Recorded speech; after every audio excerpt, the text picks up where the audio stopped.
Homiladorlikda toksikoz, ya'ni homiladorlikda qayd qilish har xil darajalar bo'ladi.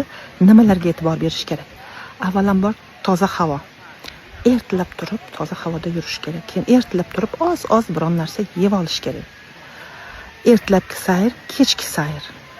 Harakat ozroq. Tez kam ovqatlanish, iloji bo'lsa qattiq emas, yumshoq oshqozon razryad qilish kerak emas.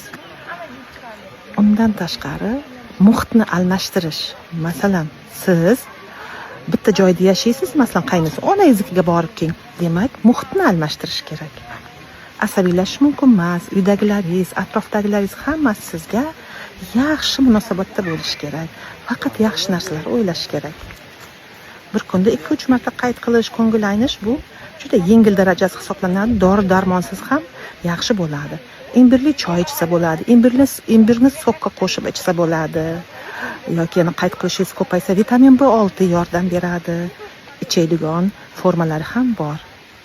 Azizlarim, eng asosiy toza havo. Mana shunaqa toza havo bo'lsa juda yaxshi bo'ladi.